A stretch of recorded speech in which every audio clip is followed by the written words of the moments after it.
मंगेश यादव जौनपुर का वो लड़का जो इनकाउंटर में मारा गया। अब वो इनकाउंटर फर्जी है या सच में वो अपराधी था, इसी को लेकर के बवाल मचा हुआ है। तमाम जांच चल रही है। परिवार का मानना है, पिताजी से बात हुई पिछली वीडियो में अपने सुना को कह रहे हैं कि जब हाई कोर्ट या सुप्रीम कोर्ट के नेतृत्व में जांच होगा तभी हम मानेंगे। वो आंगन, वो घर जहां मंगेश बचपन में खेला कूदा करता होगा, वो आंगन सूना है अभी। परिवार कहीं न कहीं उजड़ चुका है। माँ बीमार है, बहन जो है डरते डरते स्कूल जा रही है। उसको डर है कि मेरे साथ भी कहीं कुछ गलत ना हो जाए।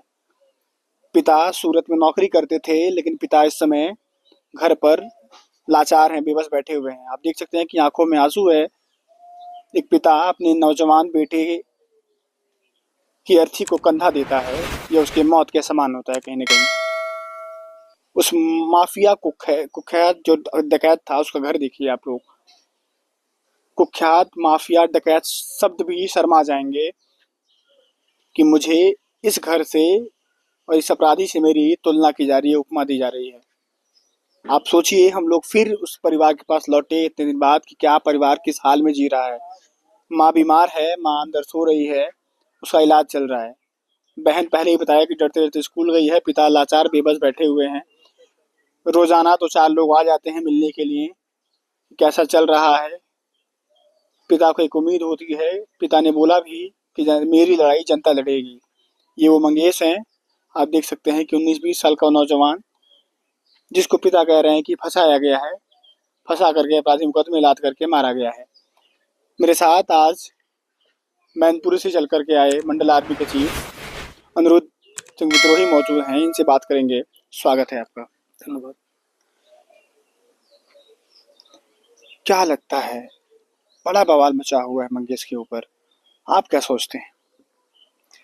देखिए, थोड़ा पास आ आप ये सोचिएगा कि एक नौजवान 18-19 साल का बालक जिसकी अभी ठीक से रेख नहीं निकली, कहते हैं ना मूंछ की रेख निकलती है, वो रेख तक नहीं निकली है और उसको मार दिया जाता है। और ये बवाल किया जाता है कि वो जो है एक बहुत बड़ा डकैत था, क्रिमिनल था, माफिया था, अपराधी था।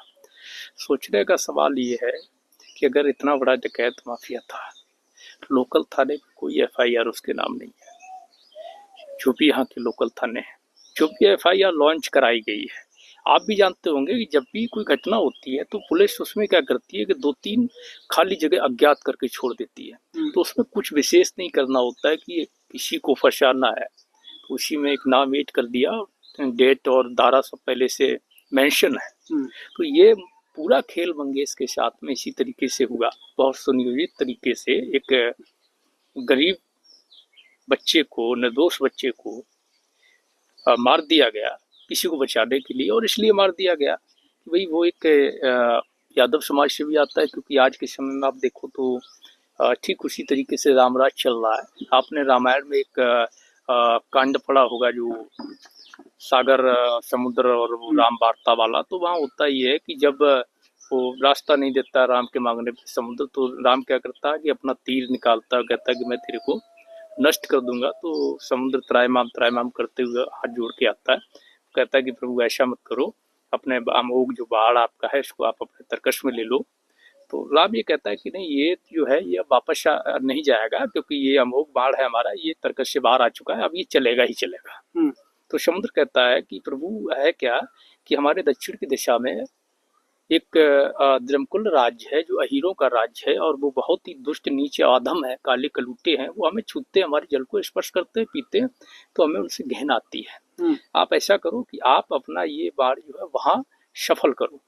तो राम की उस राज्य की किसी व्यक्ति से ना कोई दुश्मनी होती है, ना रिश्तेदारी होती है, दोस्ती होती, कुछ नहीं होता। एक सामने वाले व्यक्ति के कहने पर वो क्या करता है कि उस बाढ़ को धर्मकुल्ला राज्य में दक्षिण में छोड़ देता है और पूरे हीरों के राज्य को नष्ट कर देता है। उसमें औरतें बच्चे सारे मारे जाते हैं। तो ये आज जो चल रहा है उत्तर प्रदेश में, रामराज चल रहा है।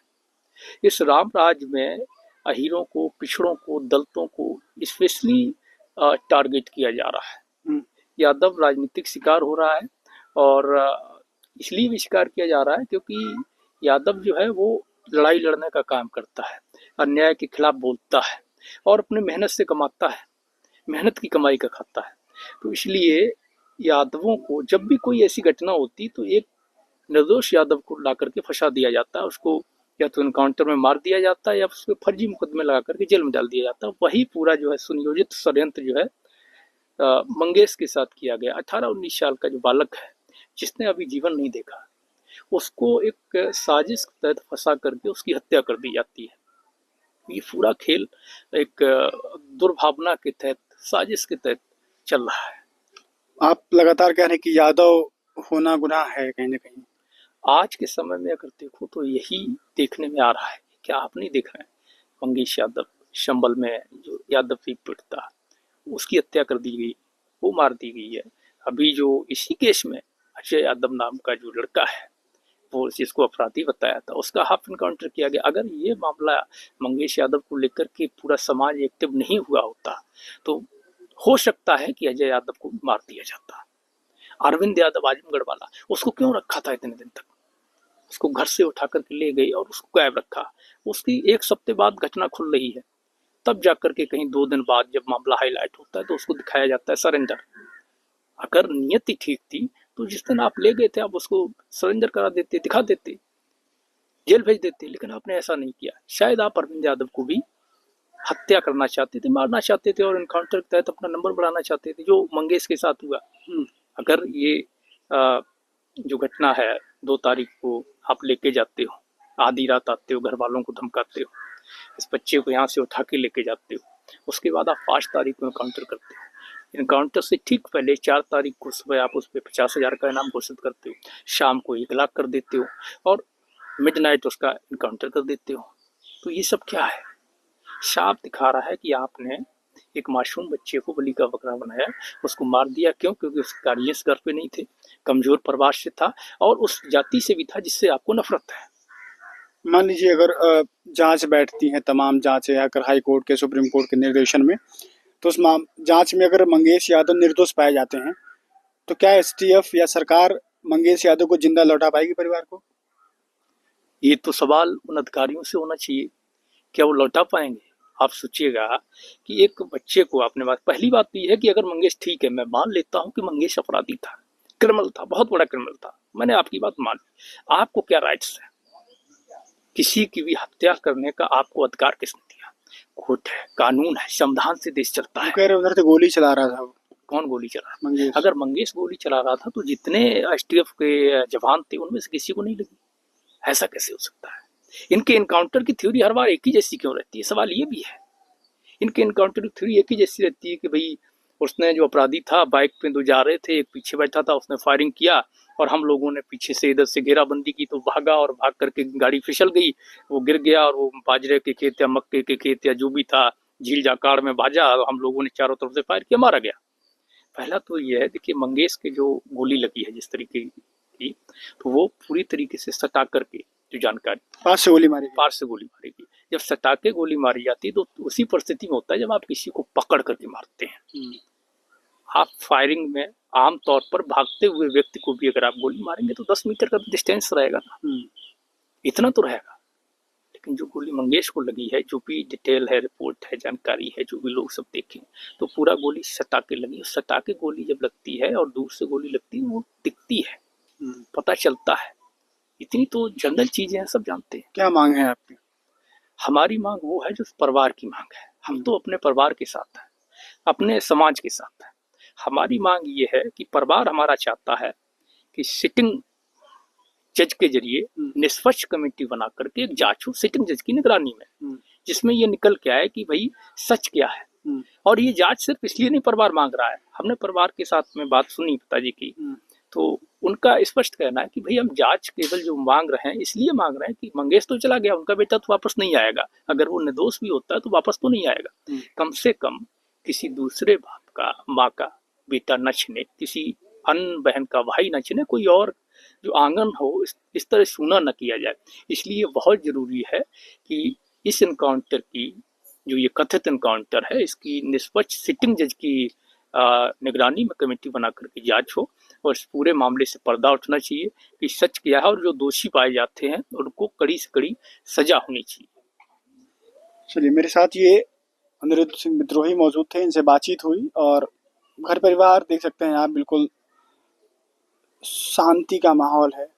बिल्कुल सब लोग जहाँ हैं वहीं शिथिल पड़े हुए हैं। घर का लाल चला गया है, वो लौट के नहीं आएगा, कभी नहीं आएगा वो। ये कड़वी सच्चाई है। लेकिन सवाल यही है, अगर जांच बैठती है सिटिंग जज में या रिटायरमेंट जज की निगरानी में, अगर उसमें मंगेश यादव निर्दोष पाए जाते हैं तो मंगेश यादव क्या सकुशल लौटा दिए जाएंगे? नहीं। तो ये बहुत बड़ा सवाल है। सुप्रीम कोर्ट को भी संज्ञान लेना चाहिए। जैसे बुलडोजर पर रोक लगाया गया है कि आपको हक नहीं है अपराधी के घर पर बुलडोजर चलाने का, भी न्यायालय है उसके लिए, कोर्ट कचहरी है, वकील है, वैसे ही इनकाउंटर करने का और फर्जी इनकाउंटर करने का आपको हक नहीं है। आप पकड़िए, जो भी आरोपी होगा न्यायालय में उसको पेश कीजिए, जो भी सजा होगी न्यायालय उसको देगा, चाहे भले ही वो फांसी की सजा क्यों ना हो। आप लोग क्या सोचते हैं? हम लोग यहाँ पर आए, बातचीत किए, परिवार से मिले, जरूरत पड़ेगी तो फिर आएंगे हम लोग, बात करेंगे। आप लोग क्या सोचते हैं? फिर राय देना मत भूलिएगा। अपना ध्यान रखिएगा। नमस्कार।